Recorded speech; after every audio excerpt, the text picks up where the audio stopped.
अस्सलाम वालेकुम।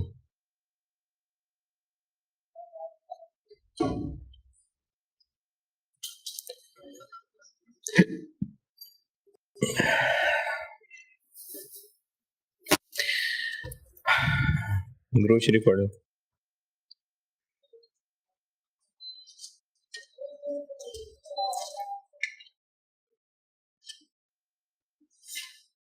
क्या बंद करना है चलाना है?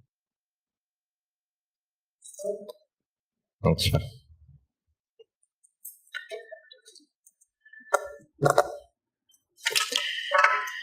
Interest rate future. Interest rate forward कर लिया, स्वैप कर लिया, अब इंटरेस्ट रेट फ्यूचर।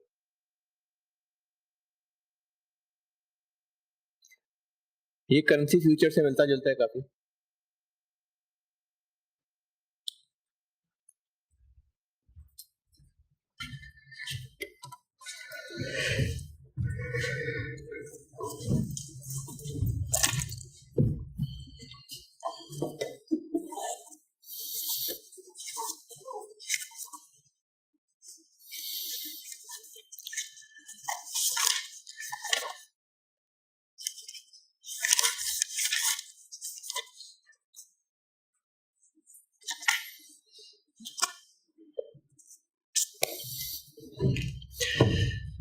अच्छा, अंडरस्टैंडिंग बेहतर होगी इसलिए ना मैं कंपैरिजन में बता रहा हूँ।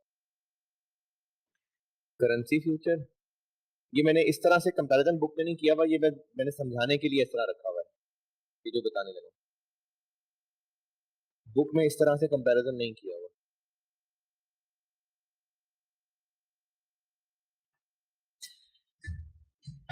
करेंसी फ्यूचर में जो जो टर्म्स इस्तेमाल करते थे, जैसे कॉन्ट्रैक्ट साइज,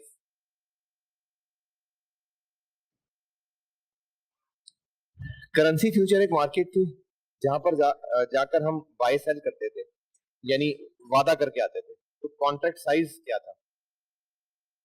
कॉन्ट्रैक्ट साइज से क्या मुराद थी? अगर 62,500 स्टर्लिंग कॉन्ट्रैक्ट साइज है तो ये क्या है?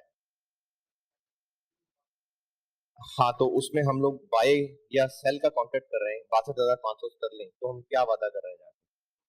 क्या हम एक कॉन्ट्रैक्ट एक वादा कर रहे हैं कि फलाने दिन 62,500 स्टर्लिंग खरीदेंगे या बेचेंगे? तो इंटरेस्ट रेट फ्यूचर भी ना इसी तरह की मार्केट है जहां पर वादे ही हो रहे होते हैं। यहाँ पर क्या करने का वादा हो रहा होगा? इंटरेस्ट रेट फ्यूचर लोन लेने या इन्वेस्ट करने का वादा हो रहा होगा। तो जिस तरह से करेंसी फ्यूचर के अंदर एक standard size of foreign currency थी जिसके खरीदने बेचने का वादा करते थे, इसी तरह यहाँ पर एक स्टैंडर्ड अमाउंट हुआ करेगी जिसको हम बोरो या इन्वेस्ट करने का वादा किया करेंगे। यानी अगर कॉन्ट्रैक्ट साइज 3 लाख रुपए है तो उसका मतलब है कि हम एक कॉन्ट्रैक्ट यानी 3 लाख रुपए बोरो या लेंड करने का वादा कर रहे होंगे। तो यहाँ पर कॉन्ट्रैक्ट साइज था फॉरेन करेंसी की अमाउंट।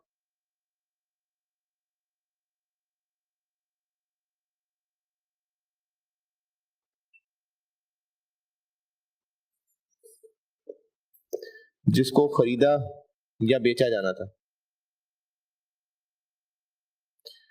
और यहाँ पर मुराद होगी वो अमाउंट जिसको बोरो या लेंड किया जाना होगा।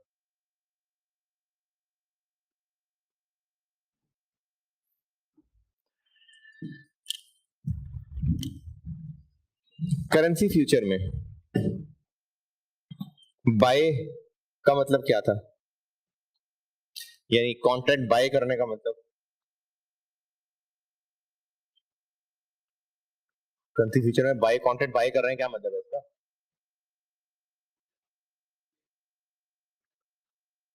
स्टर्लिंग कॉन्ट्रैक्ट फ्यूचर बाय कर रहे हैं, क्या मुराद है इससे कि हम स्टर्लिंग का फ्यूचर बाय कर रहे हैं? कि हम स्टर्लिंग बाय करने का वादा कर रहे हैं। तो फ्यूचर बाय करने का मतलब होता था commitment to buy contract currency. इसी तरह से कॉन्ट्रैक्ट सेल करने का,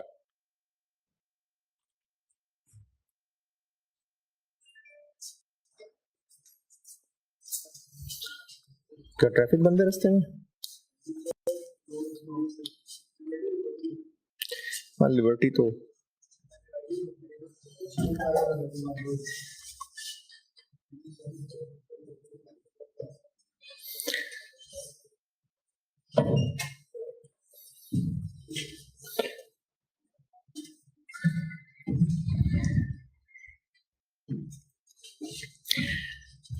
करेंसी फ्यूचर बाय करने का मतलब होता था कि हम लोग कमिट कर रहे हैं कि हम बाय करेंगे। सेल का मतलब होता था हम कमिट कर रहे हैं कि हम कॉन्ट्रैक्ट करेंसी सेल करेंगे। इंटरेस्ट रेट फ्यूचर भी बाय सेल हुआ करेगा।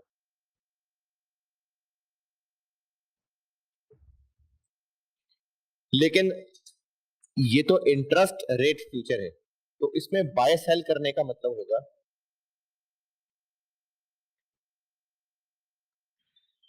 फ्यूचर बाय करने का मतलब होगा कमिटमेंट टू इन्वेस्ट, और सेल फ्यूचर करने का मतलब होगा कमिटमेंट टू बोरो।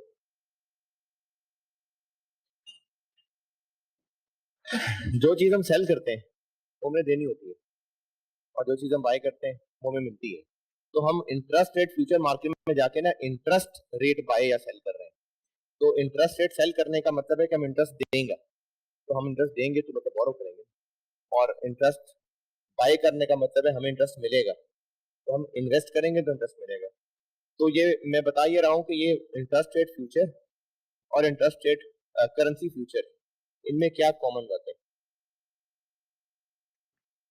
क्योंकि प्रोसीजर्स तकरीबन तकरीबन वैसे ही हैं, इसलिए मैं सिमिलैरिटीज बता रहा हूँ, इससे फिर इंटरेस्ट रेट फ्यूचर को समझाना आसान होगा।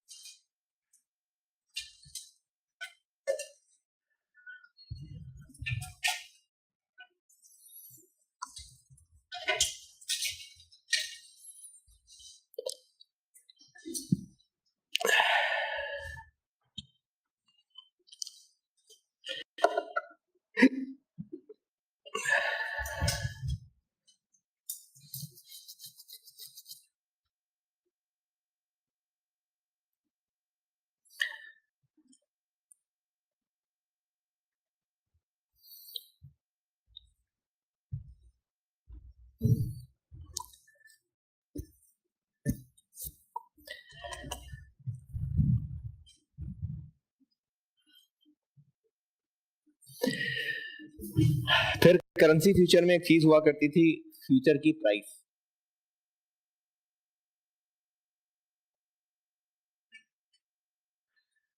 उधर फ्यूचर की प्राइस से क्या मुराद है? फ्यूचर प्राइस यानी एक्सचेंज रेट होता था। फ्यूचर की प्राइस एक एक्सचेंज रेट होता था। इंटरेस्ट रेट फ्यूचर में जो फ्यूचर की प्राइस होती है ना,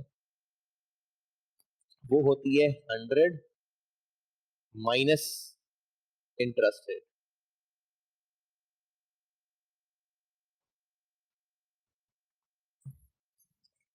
यानी फ्यूचर की प्राइस अगर 91.5 है, तो इसका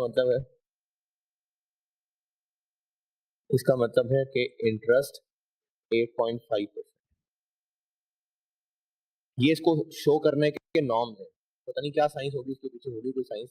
बहरहाल इंटरेस्ट रेट फ्यूचर में फ्यूचर की प्राइस जो फिगर शो हो रही होती है, अगर इंटरेस्ट रेट जानना है तो 100 में से फिगर माइनस करेंगे तो इंटरेस्ट रेट मिल जाएगा।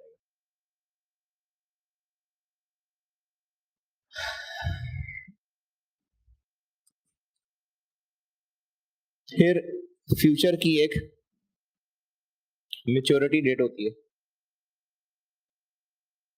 31 मार्च फ्यूचर, 30 जून फ्यूचर। इसका क्या मतलब होता है? उस डेट तक क्लोज कर सकते हैं।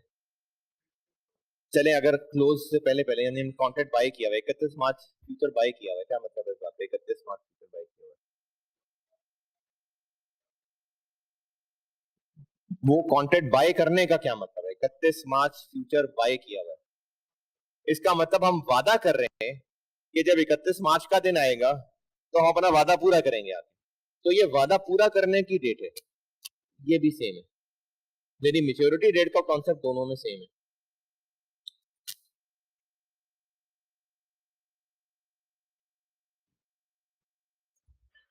वहां भी 31 मार्च स्टर्लिंग फ्यूचर का मतलब था बाय करने का, कि हम वादा कर रहे हैं कि जब 31 मार्च का दिन आएगा तो हम स्टर्लिंग खरीदेंगे।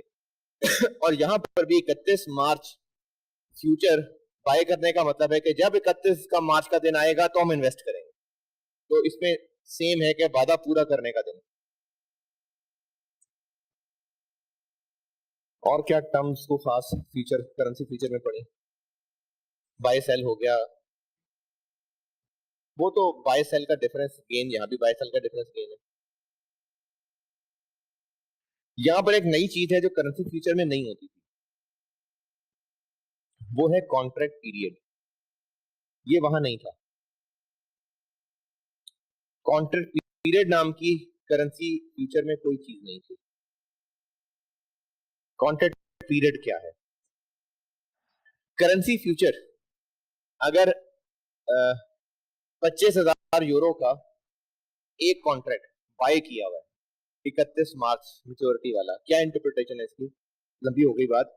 करेंसी फ्यूचर में अगर 25,000 यूरो कॉन्ट्रैक्ट साइज वाला एक कॉन्ट्रैक्ट बाय किया हुआ है 31 मार्च मेच्योरिटी वाला, तो इसकी क्या इंटरप्रिटेशन है? कि हमने ये वादा किया हुआ है कि जब 31 मार्च का दिन आएगा तो हम 25,000 यूरो खरीदेंगे। इसी तरह अगर 62,500 स्टर्लिंग का एक कॉन्ट्रैक्ट सेल किया हुआ है 30 जून मेच्योरिटी वाला, तो वादा है कि जब 30 जून का दिन आएगा तो हम 62,500 स्टर्लिंग बेचेंगे। ये जो खरीदना बेचना है ये एक पॉइंट ऑफ टाइम की चीज है। लेकिन इंटरेस्ट रेट फ्यूचर का वादा क्या है? 31 मार्च मेच्योरिटी वाला इंटरेस्ट रेट फ्यूचर बाय करने का मतलब है कि हम वादा कर रहे हैं कि जब 31 मार्च का दिन आएगा तो हम इन्वेस्ट करेंगे। लेकिन ये बात मुकम्मल नहीं है, कितने अरसे के लिए इन्वेस्ट करेंगे, तो इसमें कॉन्ट्रैक्ट पीरियड भी होता है।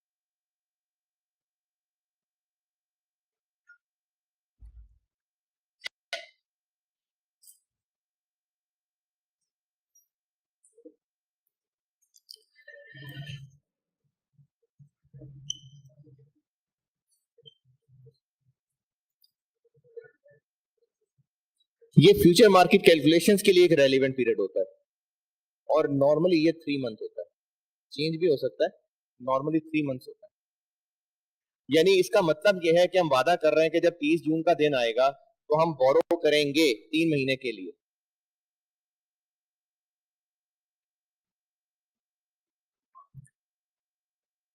जी, फ्यूचर मार्केट।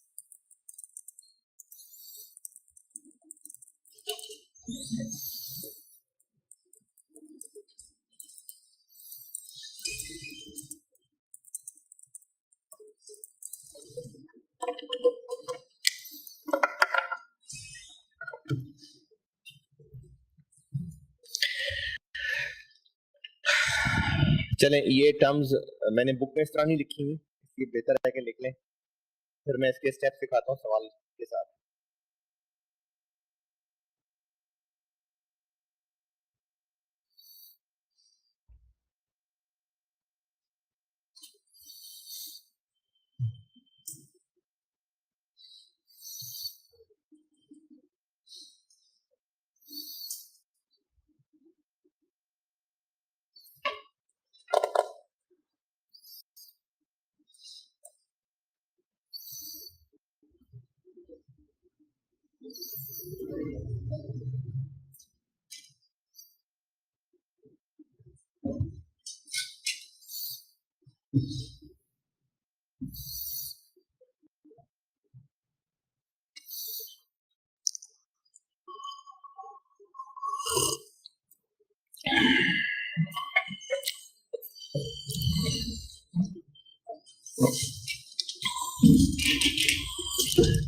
ये नोटेड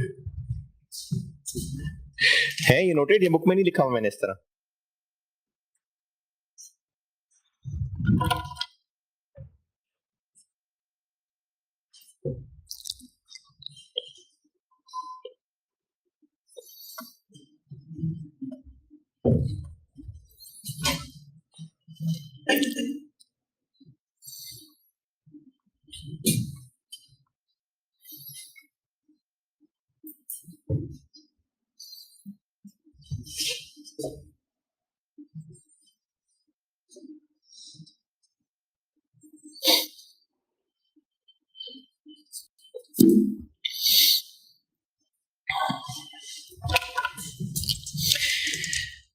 अच्छा, इसमें वो मसला नहीं है केस 1 केस 2, ये एक ही केस है, करेंसी एक है ना, वो रफड़ नहीं है इसमें, तो ये करेंसी फीचर से आसान है। तो मैं इसमें वो यूएस कंपनी भी नहीं लिख रहा, बस एक कंपनी है, पाकिस्तानी कंपनी।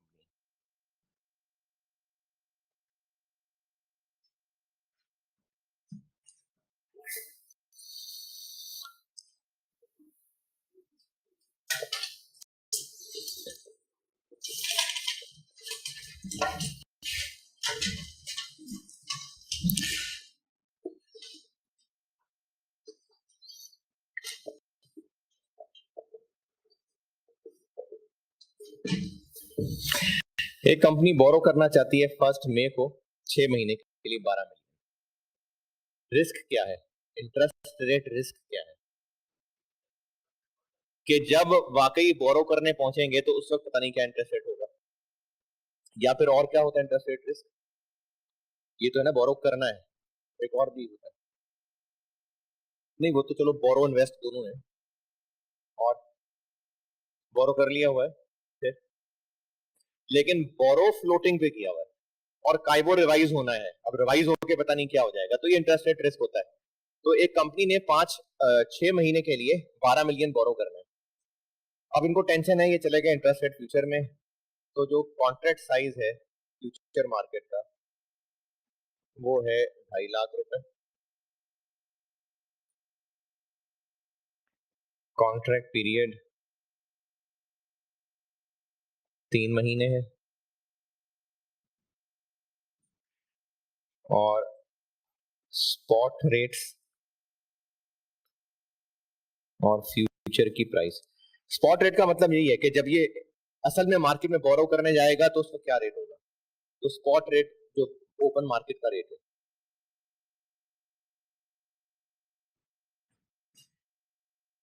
1 जनवरी यानी हेजिंग डेट, और 1 मई स्पॉट रेट, 31 मार्च फ्यूचर, और 30 जून फ्यूचर। स्पॉट रेट 7%, 8.5%, 31 मार्च फ्यूचर 92,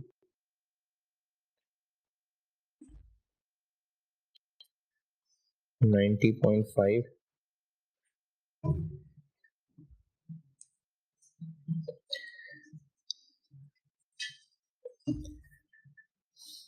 88.5।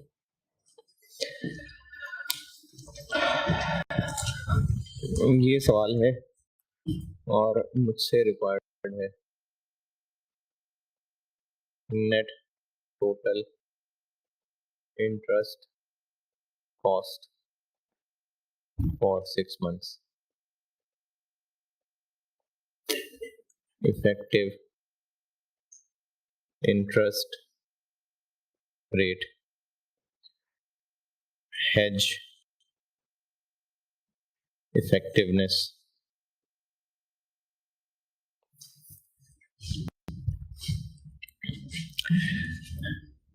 चले सवाल लिखे मैं सॉल्व करता हूँ।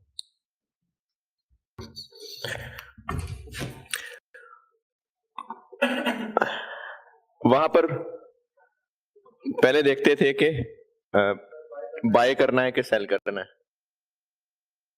अच्छा, वहां तो केस 1 केस 2 था ना, तो केस 2 में जाके उलट हो जाता था। यहां पर एक ही है, और रूल यहां भी वही है कि जो काम हम कल करना चाह रहे हैं और से डर रहे हैं, तो वही फ्यूचर आज कर लेते हैं। तो हम करना चाह रहे हैं बोरो, कल को बोरो करना चाह रहे हैं, तो आज हम इंटरेस्ट रेट फ्यूचर में भी यही काम कर लेते हैं।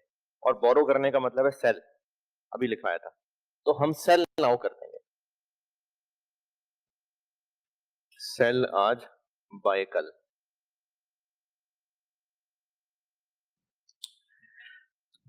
जून वाला के मार्च वाला, ये भी वही रूल है कि हम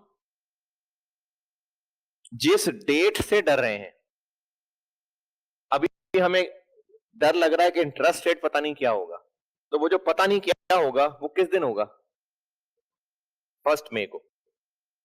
इसी तरह से अगर होता कि हमने बोरो किया हुआ है काइबोर +4 पे, और काइबोर रिवाइज होने वाला है, तो हम किस डेट से डर रहे होते?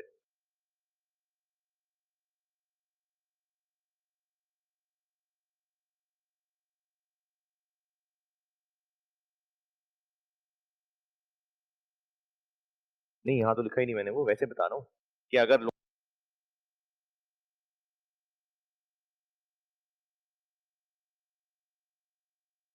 लिया हुआ होता और वो लिया होता काइबोर +4 पे, तो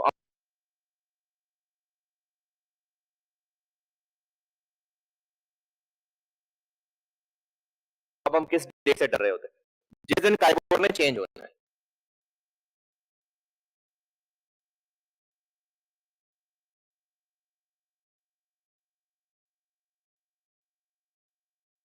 तो जिस दिन से हम डर रहे हैं,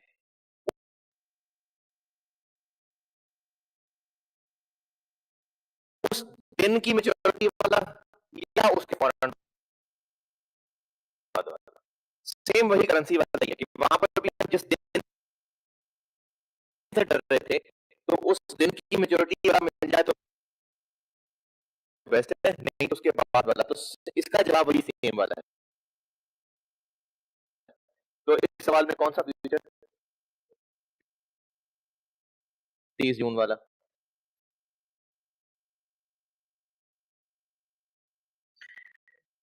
नंबर ऑफ कॉन्ट्रैक्ट्स, ये अब थोड़ा सा टेक्निकल हो गया क्योंकि अब इसमें एक नई चीज आ जाएगी, पीरियड।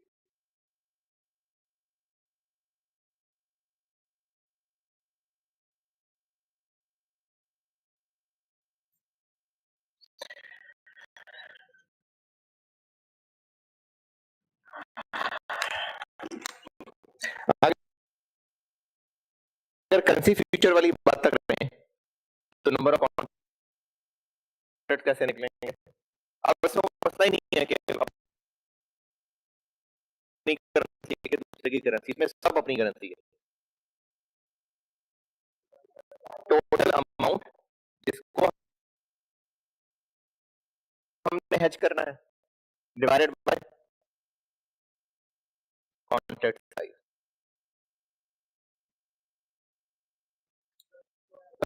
250।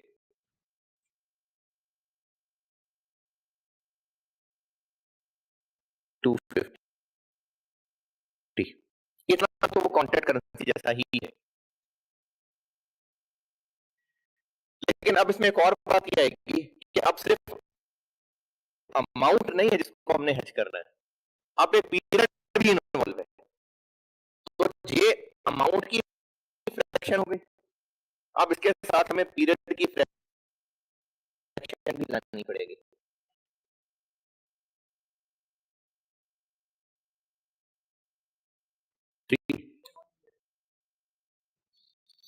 हमने जिस चीज को हेज करना है वो कब तक हमें डरती रहेगी?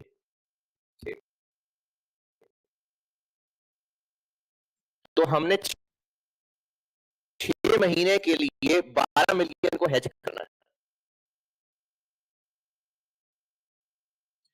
और जो फ्यूचर मार्केट में जाके कॉन्ट्रैक्ट करना है वो 2.5 लाख रुपए है और 3 महीने।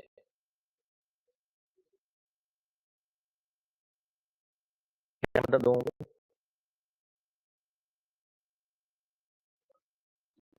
चले मैं एक और तरह से बताता हूँ, दो पीरियड्स की क्या मतलब? हाँ हाँ हाँ। नहीं नहीं, ऐसा नहीं है। ये फ्रैक्शन क्यों कर रहा हूँ ये बताता हूँ।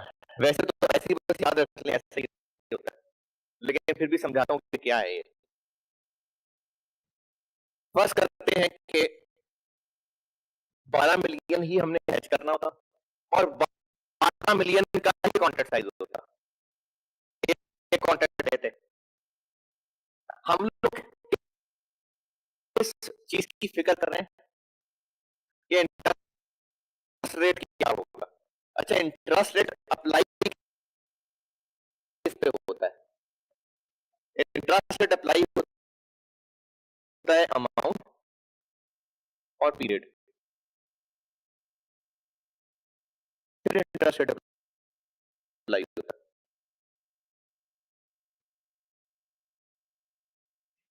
यानी 12 मिलियन इंटू 6/12, ये टेंशन है ना हमें।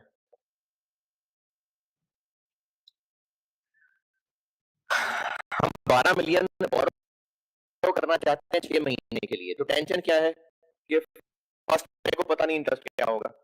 तो हम 12 मिलियन बोरो करना चाहते हैं 6 महीने के लिए, पता नहीं इंटरेस्ट रेट इस पे क्या लगेगा। तो हमने इस अमाउंट पे पता नहीं क्या रेट लगना है, इसको हेज करना है।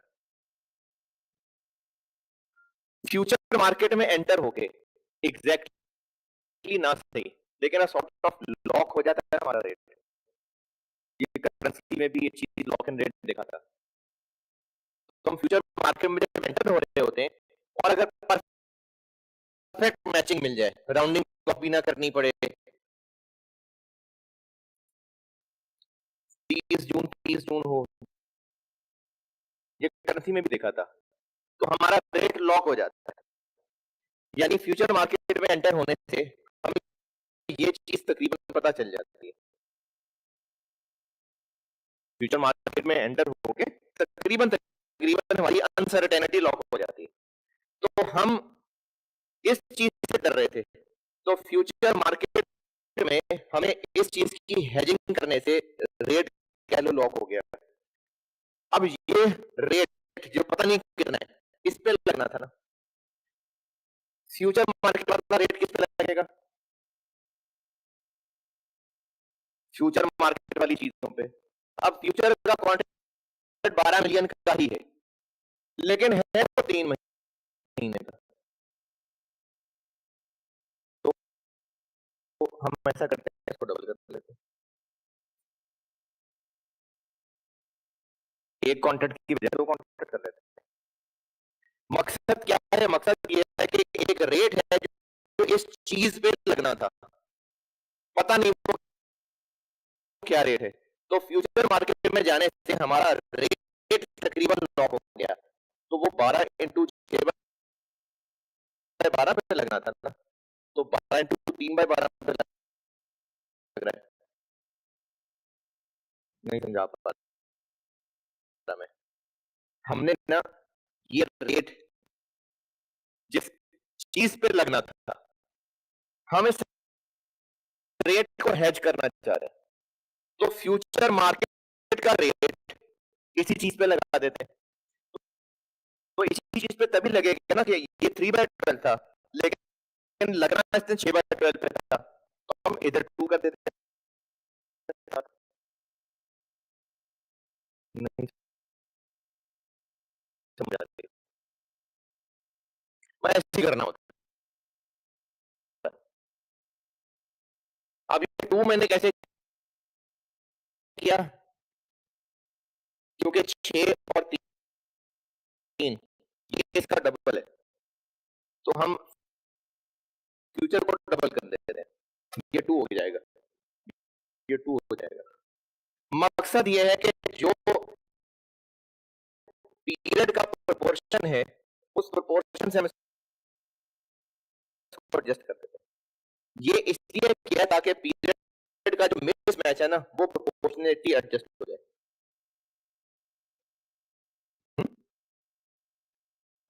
हाँ बिल्कुल हो जाएगा। चलिए दोबारा कोशिश करता हूँ, मुझे नहीं लगा मैं सही समझा सका। हमें टेंशन ये है कि 12 मिलियन का लोन लेना है 6 महीने के लिए, इस पे इंटरेस्ट क्या अप्लाई होगा पता नहीं। इसको सॉल्व करें क्या बनेगा?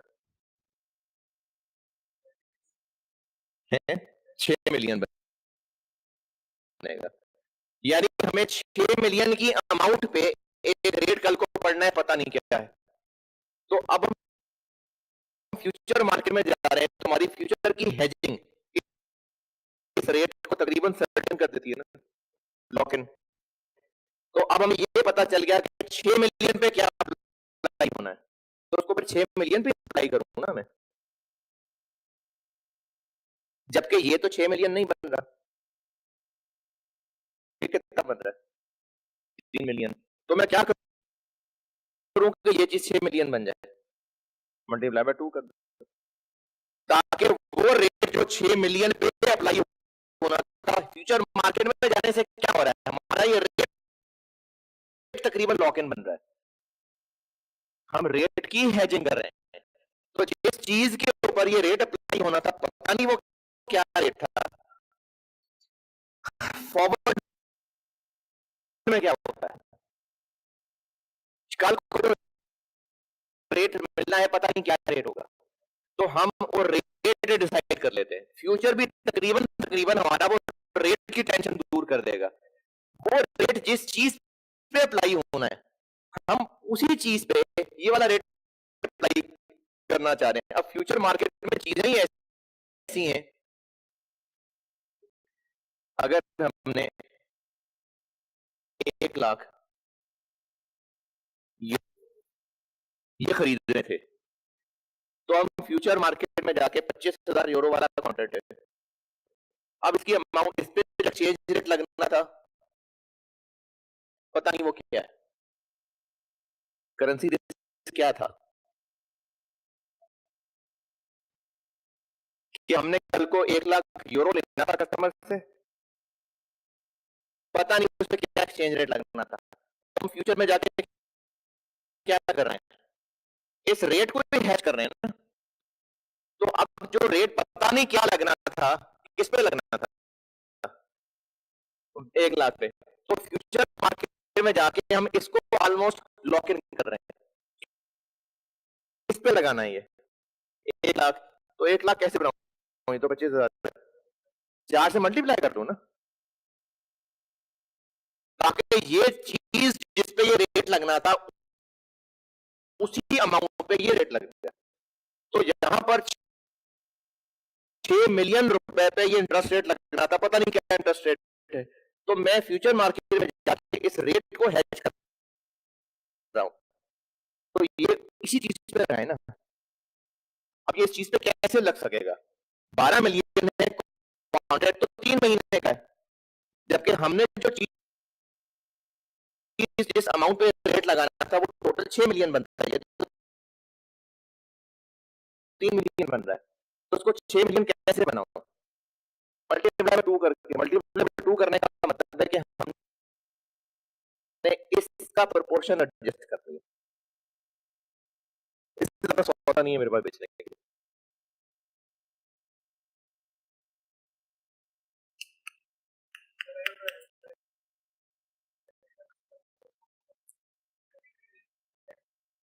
तो कोई बात नहीं, नंबर ऑफ कॉन्ट्रैक्ट कम हो जाता है, यानी पीरियड की प्रोपोर्शन नंबर ऑफ कॉन्ट्रैक्ट को एडजस्ट कर रही है।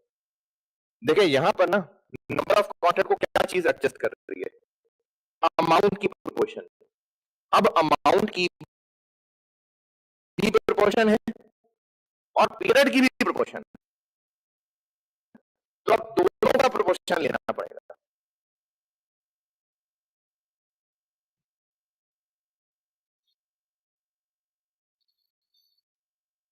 नहीं तो करना तो ऐसे ही है। ये ऊपर क्या है, वो अमाउंट जिसको हमने हेज करना है। ये ऊपर क्या है, हमने जिस टेंशन से जान छुड़ानी है, उस टेंशन ने में कितनी देर तक तकलीफ पहुंचानी थी, ये वो है। लोन पीरियड नहीं कह रहा मैं, एक्सपोजर पीरियड है। जैसे लोन हो सकता है हमने 25 साल के लिए लिया हो, लेकिन लिया काइबर +3 पे हो, और काइबर हर 6 महीने बाद रिवाइज करना हो, तो वो जो अभी 1 जुलाई 22 पे रिवाइज होने वाला था, हम उसको हेज करना चाह रहे हैं। तो हम जिस चीज को हेज करना जा रहे हैं, उसने कितने से तकलीफ देनी थी, 6 महीने, तो ये 6, ये क्या है, फ्यूचर मार्केट का कॉन्ट्रैक्ट साइज, ये क्या है, फ्यूचर मार्केट का कॉन्ट्रैक्ट पीरियड। तो अब नंबर ऑफ कॉन्ट्रैक्ट्स निकालने के लिए सिर्फ अमाउंट्स के प्रोपोर्शन से काम नहीं चलेगा, पीरियड्स का प्रोपोर्शन भी आएगा। क्या बना आंसर, पूरा पूरा 96 कॉन्ट्रैक्ट्स।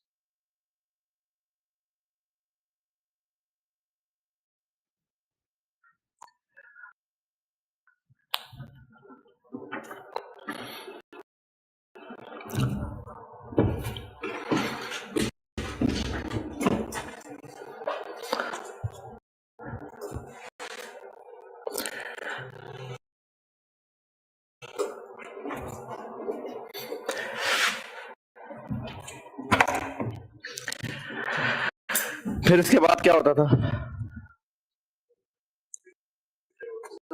अब उसके बाद फाइनली वो डेट आ जाती थी। तो स्पॉट का आउटकम ये है कि हम वाकई जब बोरो करेंगे तो हमें 6 महीने के लिए क्या इंटरेस्ट पड़ेगा स्पॉट मार्केट में ना, तो हमें रेट पड़ जाएगा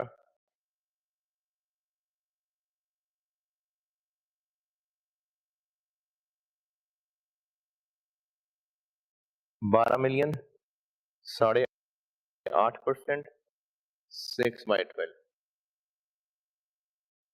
क्या कॉस्ट पड़ी है हमें 6 महीने की,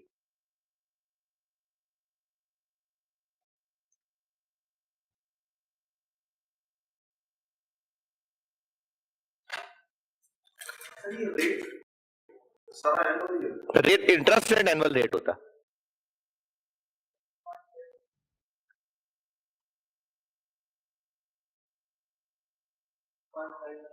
5,10,000।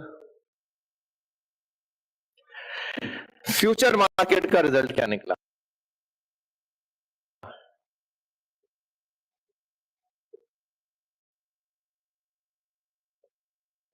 फ्यूचर मार्केट का रिजल्ट क्या निकला, पहले हमने सेल का वादा किया था, और अब क्लोज करना जाके तो बाय का वादा करना।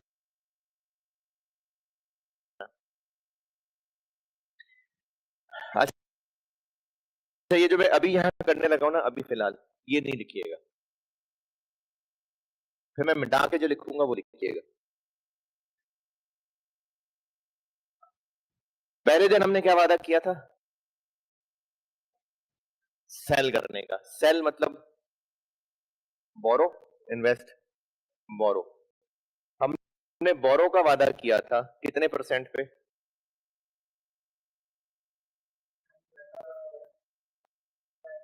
9.5।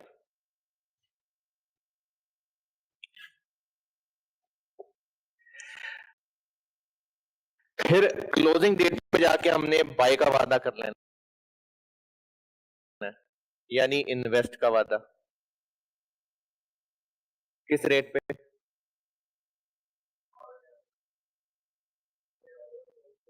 11.5। तो हमारा एक वादा है बोरो करने का इस रेट पे, एक वादा है इन्वेस्ट करने का इस रेट पे। फायदा हो रहा है, नुकसान हो रहा है, कितना?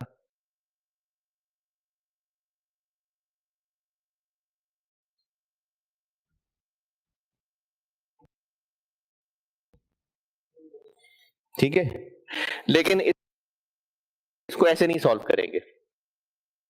हम इसको सॉल्व ऐसे करेंगे, चलो अगर लिखना हो किसी ने, हम ऐसे सॉल्व नहीं करेंगे। हम वैसे जैसे सॉल्व कर बाय सेल करते हैं वैसे ही करेंगे। सेल कितने पे? 90.5, 90.5 नहीं, 90.5।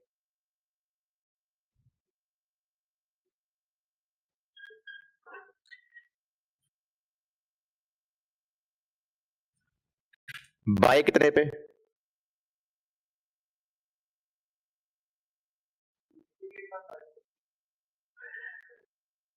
सेल ज्यादा है बाय से, तो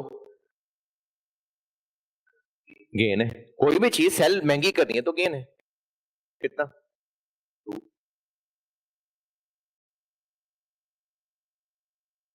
यानी ये याद रखने की जरूरत ही नहीं है कि सेल का मतलब बोरो था कि इन्वेस्ट था। बस सेल और बाय का डिफरेंस गेन लॉस है। तो 2, ये 2 रुपए आ गया, ये 2% है।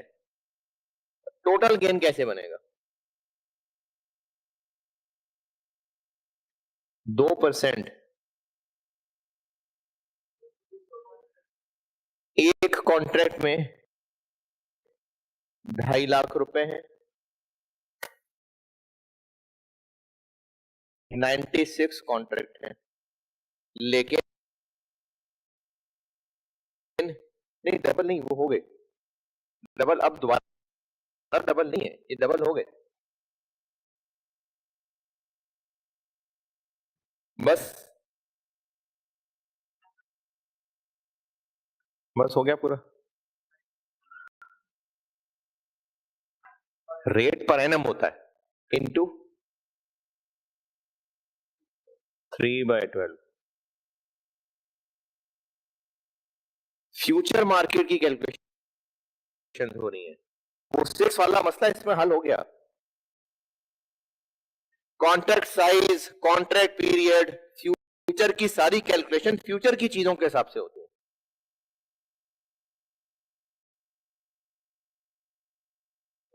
हम 12 मिलियन पे 2% नहीं लगा रहे, हम कॉन्ट्रैक्ट साइज को नंबर ऑफ कॉन्ट्रैक्ट से मल्टीप्लाई कर रहे हैं, तो पीरियड पे कॉन्ट्रैक्ट वाला लेना है। कितना? 120,000। तो अब इसका नेट रिजल्ट ये बना, सवाल की रिक्वायरमेंट।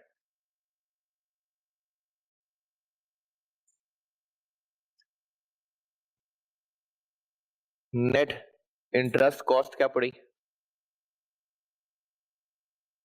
5,10,000 बोरोवर है, तो 5,10,000 का इंटरेस्ट देंगे और 1,20 का गेन है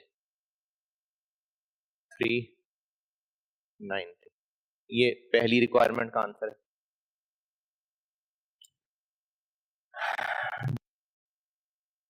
दूसरी रिक्वायरमेंट का आंसर करें कैलकुलेट।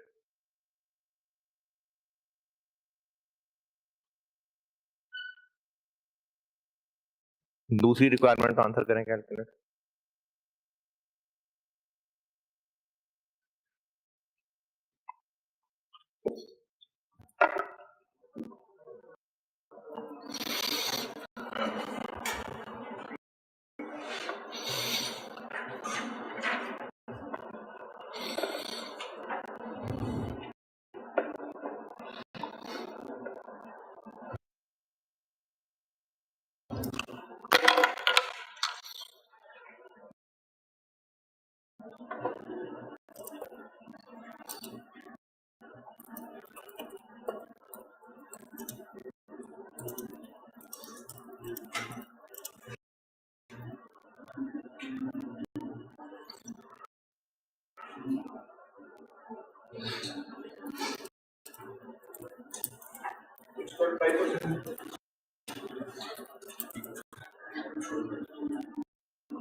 जी बताएं। 6.5%, 3.25%।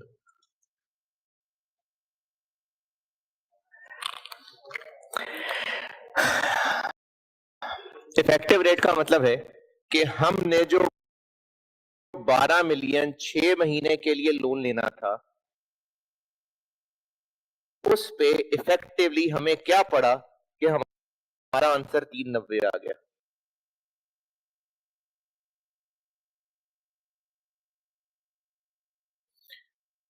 तीन नब्बे डिवाइडेड बाय सिर्फ 12 मिलियन नहीं, 6/12 भी कितना बना? 6 पॉइंट।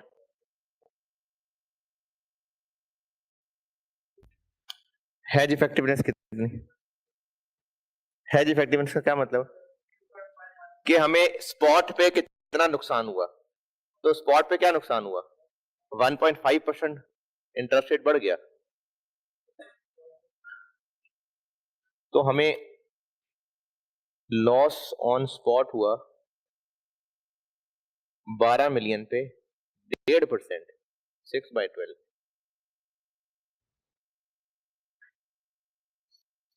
स्पॉट 1.5% बढ़ गया ना, तो हमें स्पॉट पे नुकसान हुआ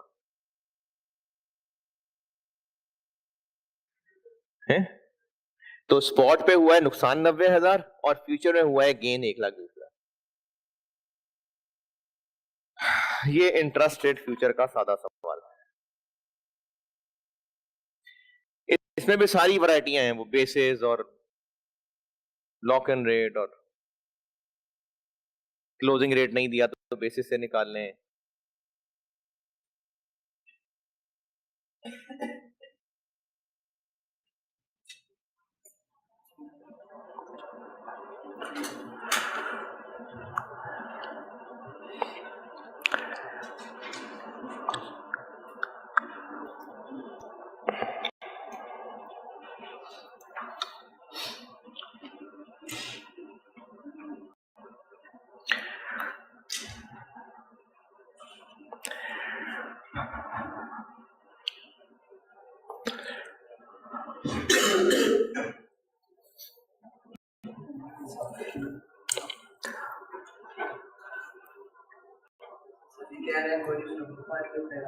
हैं? क्या हुआ?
ये रेहाना आपने लगाया हुआ कुछ मोबाइल?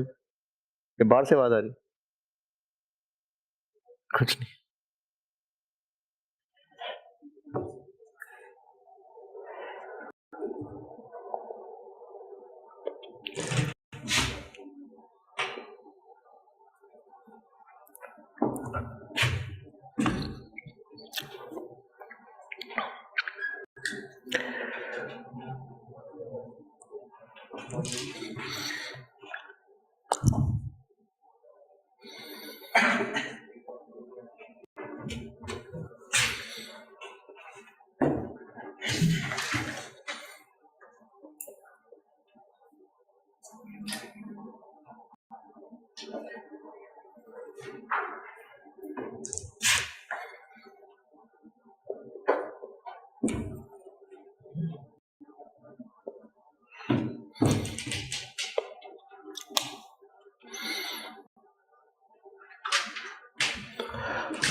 ले जी, ये सवाल है। ये 8.65 मिलियन।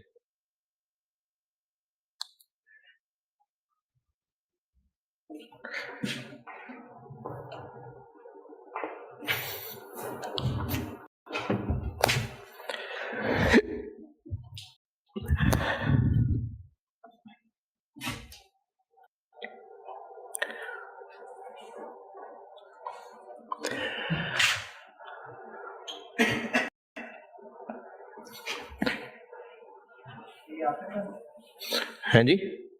हाँ जी, हाँ जी, आपने।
हाँ भाई,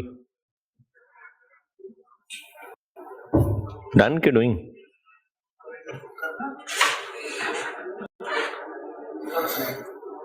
सर ये तो एक ही समझ गया सर, जो हमें टेस्ट करना है वो 6 मंथ्स के लिए होगा या 2 मंथ के लिए होगा? 2 महीने की दे कैलकुलेट करने जाऊंगा तो मैंने पूछा ही 31 अगस्त 6 महीने ना, मार्च अप्रैल मई जून जुलाई अगस्त। ये जो 1 मार्च को काइबो रिवाइज होने लगा है वो अगले 6 महीने पे लगेगा, तो उन 6 महीने का पूछा है मैंने।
हाँ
जी, डन। बोरोर है इसलिए sell by 30 June 31 March 31 March. Number of contracts 8.65 million, 0.35 million into 6/3 12.35 यानी 12 कॉन्ट्रैक्ट्स। अच्छा, मेरा नहीं ध्यान।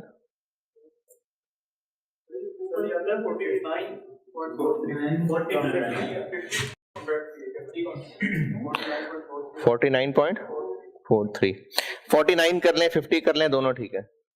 नहीं 49 कर दे ले मेरा 49। अब जब काइबो रिवाइज हो जाएगा तो 8.65 मिलियन पे असल में पड़ेगा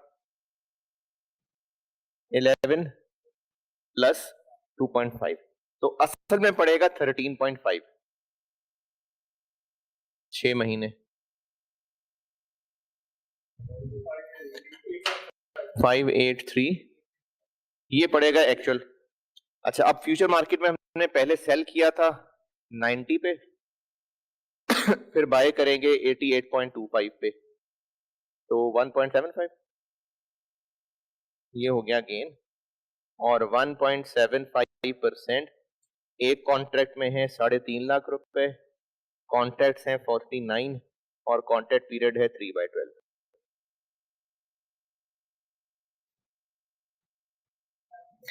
G7031 ये आ गया गेन ऑन फ्यूचर। तो रिक्वायरमेंट पहले का आंसर बन गया 583,875 माइनस 75031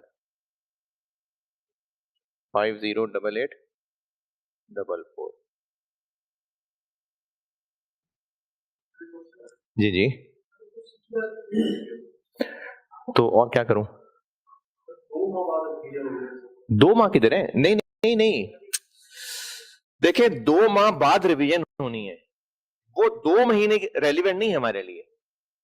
जो रिवाइज होकर रेट पड़ जाएगा वो कितने अरसे तक हमारे नुकसान पहुंचाता रहेगा? 6 महीने। तो हमारा जो एक्सपोजर पीरियड है ना जिसको हम हैच करना चाह रहे हैं वो 6 महीने है। जी क्या क्या क्या 1.75% इंटू नहीं 1.75% बस। अच्छा हाँ हाँ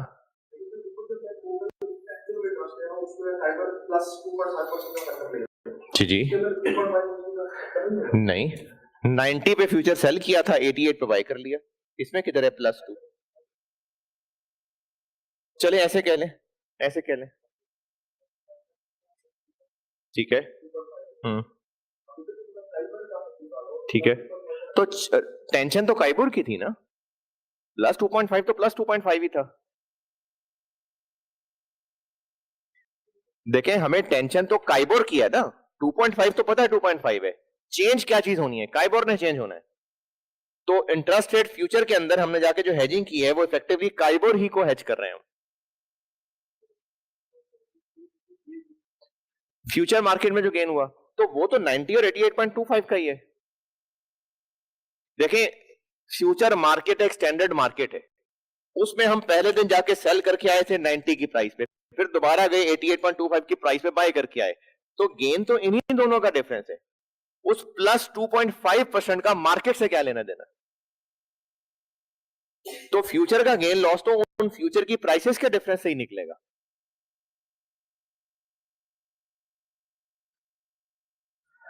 हाँ जी,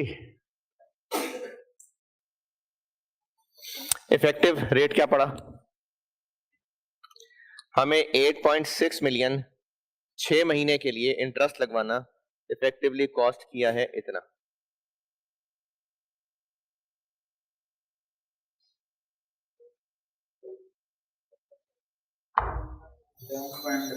$11.7 फ्यूचर लड़ गया आपको लगता है?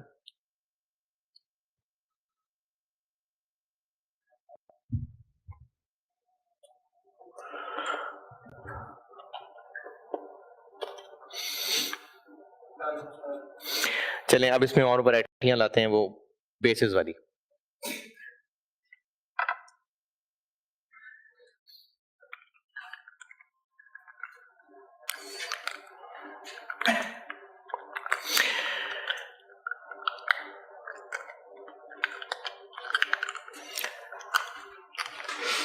लिखें सवाल। वही बेसिस वाला कॉन्सेप्ट लगेगा सारा।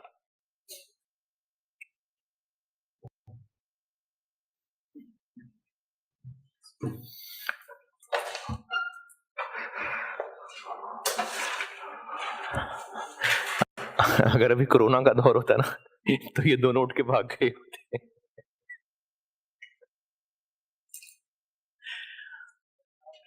हैं?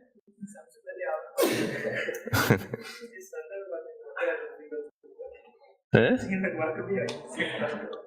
मैं तो उन जवानों में से हूं जो अस्पताल रह के आए हैं, क्रिकेट खेल के आए वहां।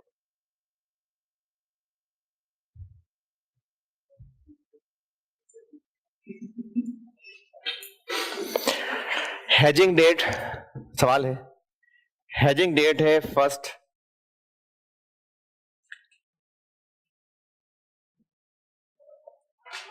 मार्च 22। हेजिंग डेट 1 मार्च 22 है।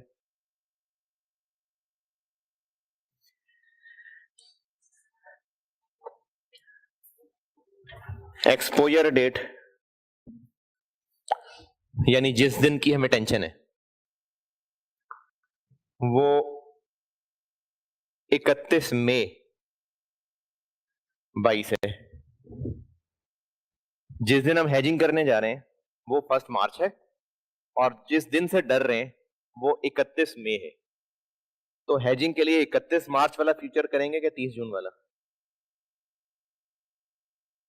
30 जून वाला, 30 जून वाला। 1 मार्च वाले दिन काइबोर है 9%, 9%।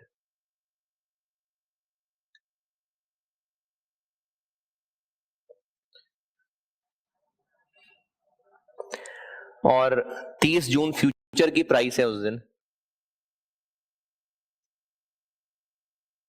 ये 1 मार्च वाले दिन की बता रहा हूं।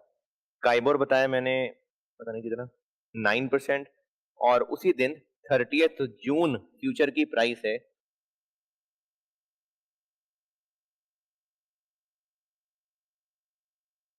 88।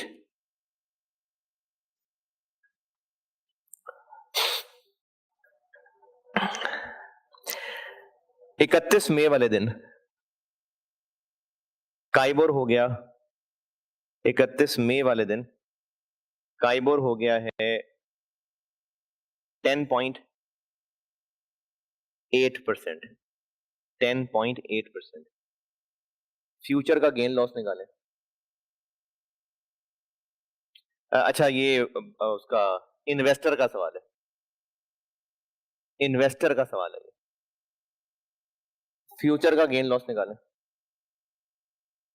यानी ये बस ये निकालना है, ये नहीं ये।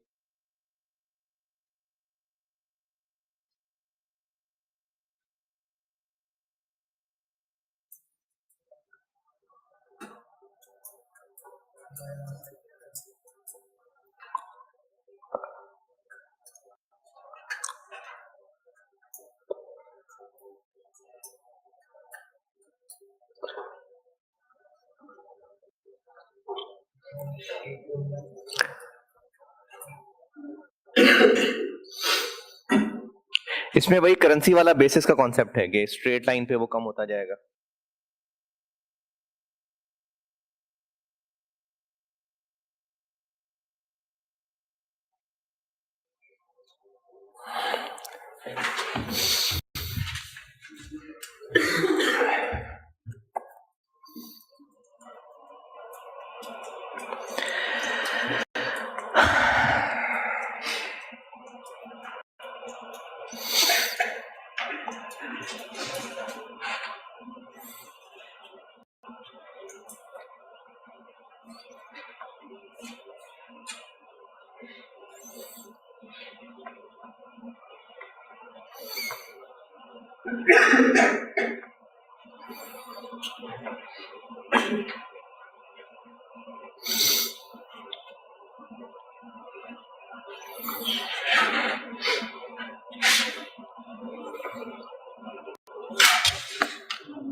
जी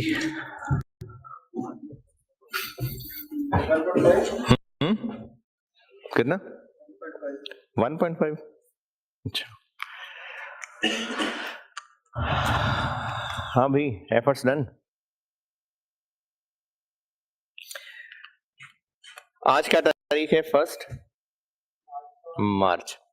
आज के दिन स्पॉट है 9%, जबकि 30 जून फ्यूचर की प्राइस चल रही है कितनी? 88 पॉइंट समथिंग। अब उसको कंपेयर करने के लिए 88 को तो 9 से कंपेयर नहीं करेंगे ना, तो हम 12 से कंपेयर करेंगे, यानी बेसिस था 3%। कितना गैप है इधर? 4 महीने, यानी इस 3% ने 4 महीने में खत्म होना है।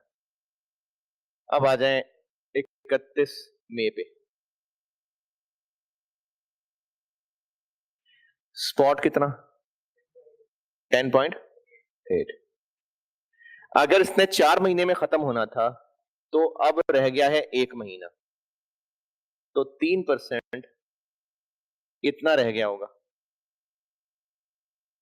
0.75। तो फिर इसका मतलब है कि 30 जून फ्यूचर इस वक्त चल रहा होगा 11 पॉइंट, और 11.55 का मतलब हुआ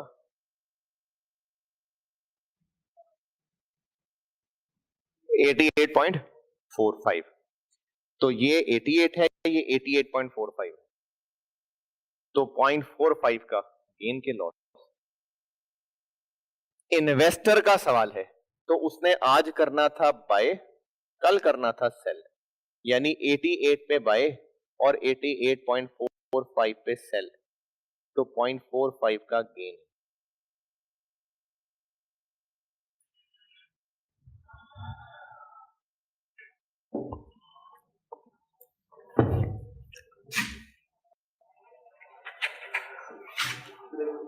जी जी, मैंने कहा फालतू चीजों का रश मिटा दूं जरा।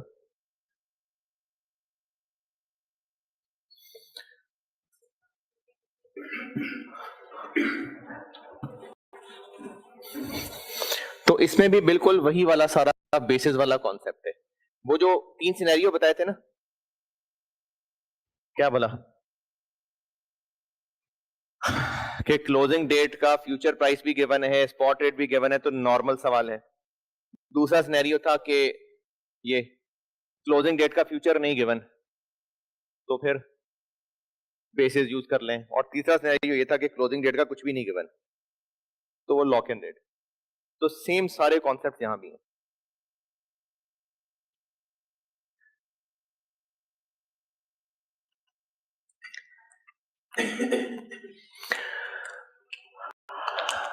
हाँ जी, ओके।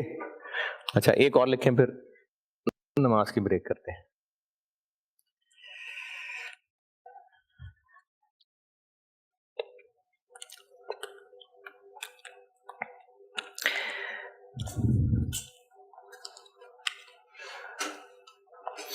लोन अमाउंट है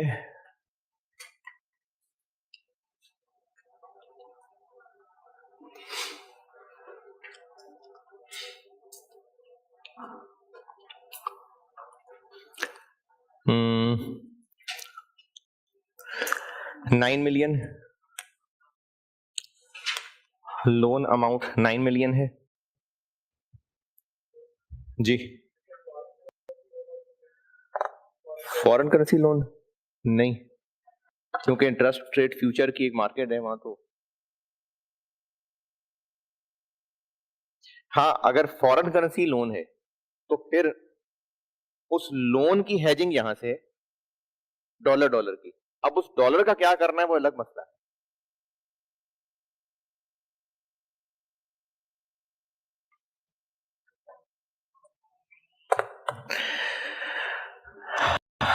अच्छा जी, लोन अमाउंट है 9 मिलियन, एक्सपोजर पीरियड है 4 महीने।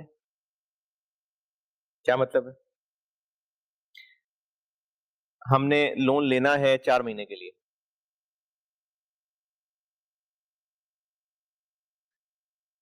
Contract period, future contract period 3 महीने है। फ्यूचर कॉन्ट्रैक्ट पीरियड 3 महीने है।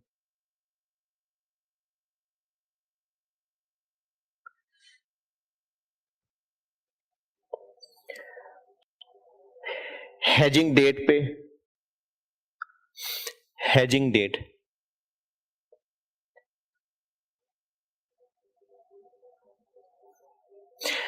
फ्यूचर की प्राइस, हेजिंग डेट पे फ्यूचर की प्राइस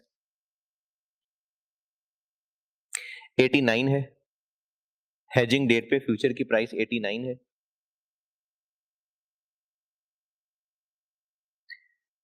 और क्लोजिंग डेट पे, क्लोजिंग डेट पे फ्यूचर की प्राइस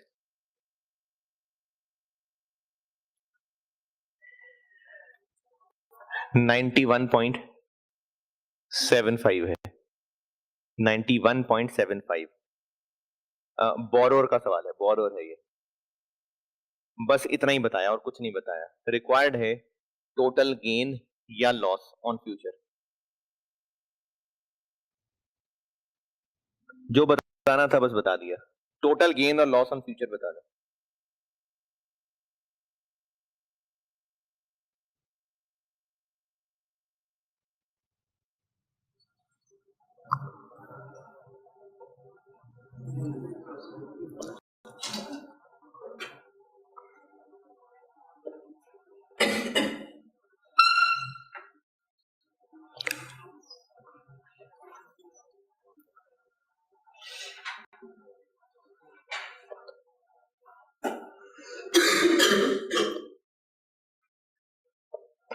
अच्छा इतना बता दूं कि अज्यूम कुछ नहीं करना,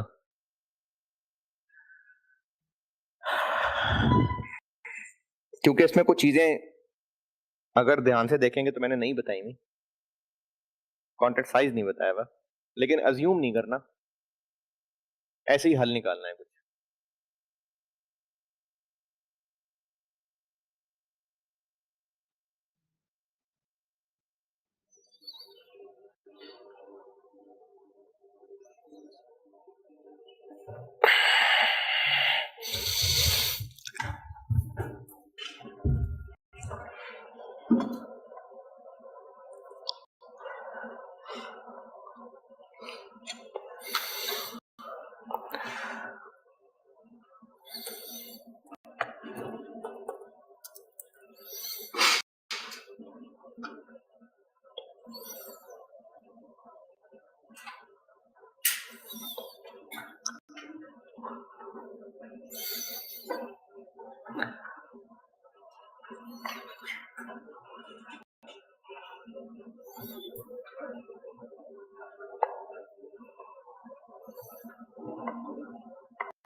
हाँ जी, डन।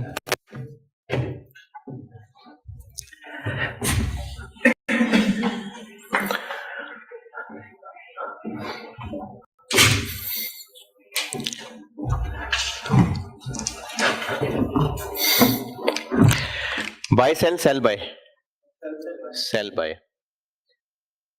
सेल कितने पे, बाय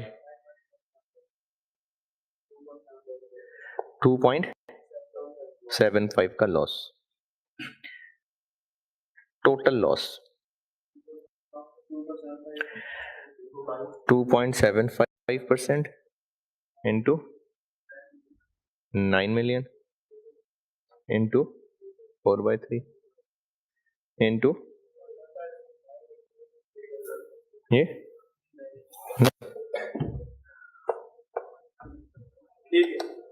ठीक है।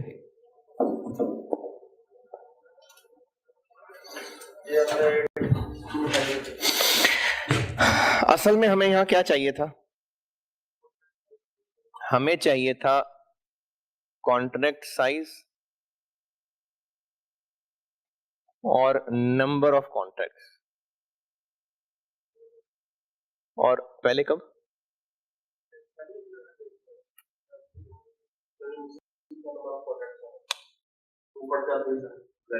नहीं है, नहीं कमोडिटी के फ्यूचर में किया कमोडिटी फ्यूचर में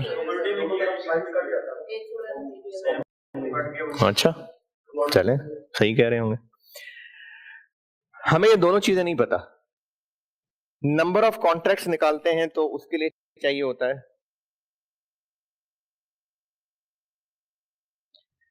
नॉमिलियन डिवाइडेड बाय कॉन्ट्रैक्ट साइज पता नहीं इनटू 4/3। ये नहीं पता, इसको वहां ले जाए, यानी ये बन जाएगा number of contract into contract size is equal to 9 million into 4/3। तो इसको रख लें इन दोनों की जगह।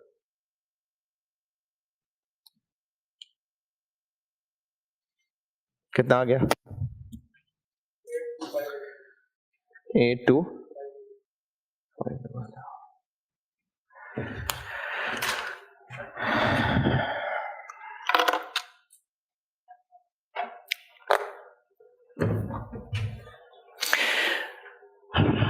चलें अभी फिर इसके बाद पास्ट पेपर की प्रैक्टिस और इंटरेस्ट रेट ऑप्शन, फिर खत्म।